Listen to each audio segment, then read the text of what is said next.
મુખ્યમંત્રી શ્રી ભૂપેન્દ્રભાઈ પટેલ તારીખ 17 માર્ચ 2025ના રોજ સાંજે 5 વાગે ડિંડોલી સ્થિત શ્રી ઉમિયા માતાજી મંદિર ખાતે આયોજિત ઉમાપુરમ દશાબ્દી મહોત્સવમાં ઉપસ્થિત રહ્યા. ત્યારબાદ સાંજે 6 વાગે સુરત એરપોર્ટથી અમદાવાદ જવા રવાના થયા હતા. સુરતના ડિંડોલીમાં આવેલ શ્રી ઉમિયા માતાજી મંદિરના 10 વર્ષ પૂર્ણ થતા ઉમાપુરમ દશાબ્દી મહોત્સવમાંનું આયોજન કરવામાં આવ્યું છે, જેમાં આજરોજ મુખ્યમંત્રી શ્રી ભૂપેન્દ્રભાઈ પટેલ વિશેષ ઉપસ્થિત રહ્યા હતા અને ઉમિયા માતાજીના દર્શન કરી ધન્યતા અનુભવી હતી. જેમાં મુખ્યમંત્રીએ નિવેદન આપતા કહ્યું કે ગરમીમાં પ્રોગ્રામ આપ પટેલ જ કરી શકે. પાટીદાર સમાજે વડાપ્રધાન નરેન્દ્ર મોદીનો કાર્યમંત્ર છે, તેનો હર હંમેશ પ્રયાસ કર્યો છે. પાટીદાર સમાજ હર હંમેશ મહેનત કરતો સમાજ છે. વધુમાં મુખ્યમંત્રીએ કહ્યું કે પાટું મારે ત્યાંથી પાણી પેદા કરે તેવી તાકાત માતા ઉમિયાએ આપી છે. અહીંયા માતાજીની મૂર્તિ સામે ઊભા હોઈએ ત્યારે એવું લાગે કે માતાજી આપણી સાથે વાત કરતા હોય. માતાજી પાસે આશીર્વાદ માંગ્યા છે. પાટીદાર સમાજ તેની સાથે ગુજરાત અને બધા લોકો સુખ શાંતિથી આગળ વધી શકે. તો અલગ અલગ દેશ વચ્ચે યુદ્ધની પરિસ્થિતિને લઈ સીએમએ નિવેદન આપતા કહ્યું કે વિદેશમાં કોઈના મગજ શાંત નથી. ક્યાંક ને ક્યાંક કંઈ મેળવવા એકબીજાની સામે આવી ગયા છે. માતાજી તેમને શાંતિ આપે તેવી પ્રાર્થના છે, તેમ સીએમએ કહ્યું. તદુપરાંત સીએમએ સુરતની સ્વચ્છતાની પણ પ્રશંસા કરી અને કહ્યું કે સુરતની સ્વચ્છતા જોઈને બીજા શહેરના લોકો પણ પોતાના શહેર સ્વચ્છ રાખતા થયા છે. હું સુરતમાં જ્યાંથી નીકળ્યો ત્યાં તમામ જગ્યા પર સ્વચ્છતા જ હતી. એક પણ જગ્યા પર ગંદકી જોવા મળી નથી. પાટીદાર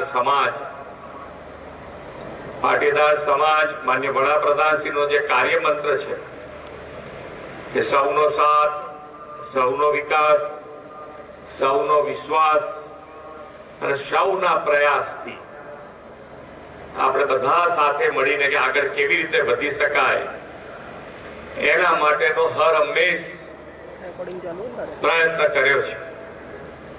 અને પાટીદાર સમાજ એ હર હંમેશ મહેનત કરતો સમાજ અને માં ઉમિયાની કૃપા આપણા ઉપર એવી વરસી છે કે અત્યારે પાટીદાર સમાજ પેલો આપણે પાટીદાર ભાષામાં કહીએ ને કે આમ પાટું મારે ને ત્યાંથી પાણી પેદા કરે એવી તાકાતમાં ઉમિયાએ અત્યારે આપણને આપી છે. દરેકે દરેક ક્ષેત્રમાં પાટીદાર સમાજ અત્યારે પૂનમનો ચાંદ આપણી ઉપર છે એવું લાગે પાટીદાર સમાજને. કોઈ ક્ષેત્ર એવું અત્યારે નથી કે જેમાં પાટીદાર સમાજ આગળ ન હોય. કોઈ પણ ક્ષેત્ર તમે ભણવામાં જુઓ તો ભણવામાં અત્યારે પાટીદાર સમાજ ખૂબ આગળ છે, ખૂબ આગળ છે. એટલે દરેકે દરેક ક્ષેત્રે અત્યારે પાટીદાર સમાજ અને પાટીદાર સમાજ મેં શરૂઆત કરી કે બધા સાથે લઈને ચાલવા વાળો સમાજ છે. એટલે કમાયા છે તો કમાયા તો એને કેવી રીતે સમાજને પાછું આપવું એના માટેનો પણ હર હંમેશ પાટીદાર સમાજે પ્રયત્ન કર્યો છે. આ સંસ્થા દ્વારા પણ એવા સમાજ ઉપયોગી ઘણા કાર્યો થઈ રહ્યા છે. અને 10-10 વર્ષથી અમે દર્શન કરતા હતા ત્યારે અમારા મંત્રી એવું કહેતા હતા કે અહીંયા માતાજીની મૂર્તિ સામે અમે ઉભા તો આપણને એમ લાગે કે સાક્ષાત આપણી જોડે વાત કરતા હોય એવું માતાજીનું મુખ છે. અને એ દર્શન કરીને અમે આયા છીએ અને અમે માતાજીના ચરણોમાં આશીર્વાદ માંગ્યા છે કે આપણા પાટીદાર સમાજની સાથે ગુજરાત અને ગુજરાત કરતા આપણે તો વસુદેવ કુટુંબકમ આપણો દેશ અને દુનિયા બધા સુખ શાંતિ થી આગળ વધી શકે એના માટેની પ્રાર્થના કરી છે. વિદેશમાં એકબીજાની સામે અત્યારે કોઈને મગજ શાંત નથી. ક્યાંક ને ક્યાંક કંઈક ને કંઈક મેળવવા માટે એકબીજાની સામે આવી ગયા છે, એટલે એ બધા શાંતિ આપે માતાજી એવી પ્રાર્થના. ને આપણે સૌ પાટીદાર સમાજ આજે અહીંયા હમણાં હું તમારું પેમ્પલેટ જોતો હતો તો ખૂબ સરસ લખ્યું છે અંદર કે દશાબ્દી મહોત્સવ એટલે ઉમાપુરમ ભવ્ય ભૂતકાળને વાગોળવાનો, દિવ્ય વર્તમાનને માણવાનો અને ઉજ્જવળ ભવિષ્ય માટે નવા સંકલ્પો કરવાનો આ ઉત્સવ ઉજવી રહ્યા છો આ બધા. એટલે વર્તમાનમાં ભૂતકાળમાં જે ક્યાંક ને ક્યાંક આપણી ભૂલો થઈ હોય તો એ ભૂલો આપણે માતાજીના ચરણોમાં પ્રાર્થના કરી અને ફરી એ ભૂલો ના થાય એના માટે પ્રાર્થના કરીએ છીએ.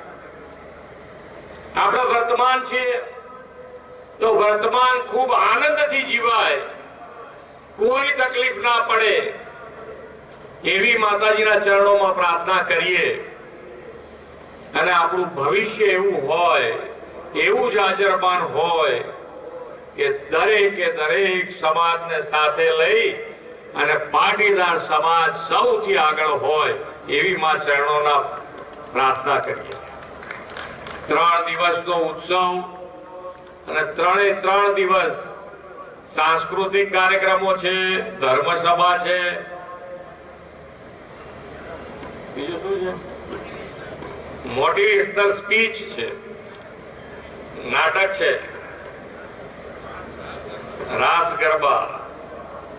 મોટિવેશનલ સ્પીચ કોના કોના નામથી છે? શૈલેષભાઈ ચાપરિયા. સારું. મોટિવેશનલ સ્પીચ આપણા માટે, પાટીદારો માટે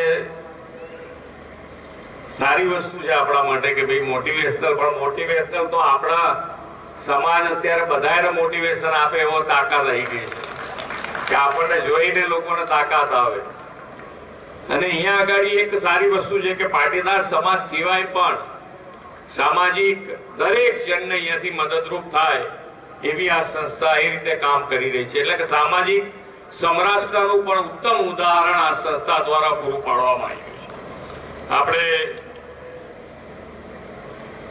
જ્યારે વિકાસની વાત કરતા હોય, આપણે સામાજિક રીતે ભેગા થતા હોય તો દરેકે દરેક વસ્તુમાં અત્યારે જે પ્રમાણે ગરમી પડતી હોય, વરસાદ પડે તો વરસાદ એક ધારો એક જ જગ્યાએ પડી જાય. આ ગ્લોબલ વોર્મિંગ અને ગ્લોબલ વોર્મિંગ માંથી નીકળવા માટે એક રસ્તો અત્યારે છે કે જ્યાં હોય ત્યાં આપણે એક ઝાડ ઉગાડીએ. વડાપ્રધાન શ્રીએ એના માટે આપણને મોટિવેશન આપવા માટે એક પેડ માં કે નામ, એટલે આપણે આપણી પાસે જે જગ્યા હોય ત્યાં એક ઝાડ ઉગાડીએ. સાથે સાથે સ્વચ્છતા તો હમણાં સુરતમાંથી જોઈને બીજા બધે શહેરોમાં સુરતનું જોઈને લોકો શીખવા માંડ્યા છે કે આપણે આવું શહેર સ્વચ્છ હોવું જોઈએ. એટલે સ્વચ્છતા માટે તો આપ સૌને અભિનંદન, જેટલા આપીએ એટલા ઓછા છે. સુરત ખૂબ સારું અત્યારે સ્વચ્છ રીતે આખું શહેર, અમે જેટલો રસ્તો પસાર કર્યો અમને ક્યાંય ગંદકી જોવા મળી નથી, ક્યાંય સારામાં સારી સ્વચ્છતા જોવા મળી છે. અને આપણે ઈચ્છીએ છીએ કે આ જ વ્યવસ્થા આખા ગુજરાતમાં કેવી રીતે થઈ શકે એના માટેનો પ્રયત્ન આપણે બધે જ કહીએ છીએ કે ભાઈ આપણા સ્વભાવમાં સ્વચ્છતા આવી જવી જોઈએ. એ જ રીતે વરસાદનું પાણી, કેચ ધ રેન, એટલે કે જેટલું પાણી આપણે વાપરીએ છીએ તો સાથે સાથે બચાવવાનો પણ પ્રયત્ન આપણે બધાએ કરવો જોઈએ. ઘણી વખતે આપણને એમ થાય કે આપણે કેવી રીતે મદદરૂપ થઈ શકીએ, સમાજને કેવી રીતે મદદરૂપ થવાય, રાજ્યને કેવી રીતે મદદરૂપ થવાય, દેશને કેવી રીતે મદદરૂપ થઈ શકાય. તો આ જો તમે કરો, એક ઝાડ ઉગાડો, ટીપે ટીપું પાણી જમીનમાં ઉતારો તો એને સ્ટોરેજ કરી શકો. વરસાદનું પાણી બચાવો, પેટ્રોલ બચાવો, સ્વચ્છતા રાખો, એ બધી જ સામાજિક બધી જ સેવાઓ એ દેશ સેવા છે, ઇલેક્ટ્રિસિટી બચાવો એ દેશ સેવા છે. અને હવે ગ્રીન એનર્જી માટે બધા આપણે આગળ વધી રહ્યા છે. તો બેક ટુ બેઝિક નેચરને સાથે રાખીને આગળ વધવા માટે ગુજરાત અને ગુજરાતમાં જે વિકસિત ભારતનો માન્ય વડાપ્રધાનશ્રીનો સંકલ્પ છે કે વિકસિત ભારત અને વિકસિત ભારત માટે વિકસિત ગુજરાત અને વિકસિત ગુજરાત માટે આપણે સૌ સાથે મળી અને સહિયારો પ્રયાસ કરીશું. અને એ સહિયારા પ્રયાસ માટે માં ઉમિયાજી આપણને સૌને શક્તિ પ્રદાન કરે એવી માં ઉમિયાના ચરણોમાં પ્રાર્થના કરીને વિરમું છું. ભારત માતા કી જય. વંદે માતરમ. જય જય ગરવી ગુજરાત. જય માં ઉમિયા. જય ઉમિયા પ્રોગ્રામની રૂપરેખા માતાજીના મંદિરના 10 વર્ષ પૂર્ણ થયા. દશાબ્દી મહોત્સવ નિમિત્તે સાહેબશ્રી આજે ઉદ્ઘાટક તરીકે પધાર્યા હતા. આપણા ગુજરાતના મુખ્યમંત્રી સાહેબ ને હવે આજથી પ્રોગ્રામ ભવ્યથી ભવ્ય ચાલુ રહી ગયો છે. ને પ્રોગ્રામમાં 18 તારીખે જોરદાર લોક ડાયરાનું આયોજન કરેલું છે.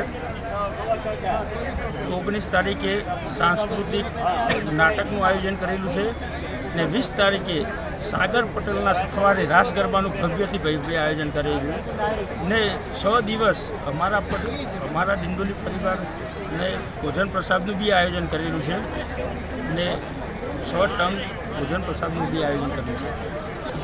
મારું નામ પટેલ ભગવાનભાઈ નિમકમદાસ છે. હું આ સંસ્થાનો પ્રમુખ છું.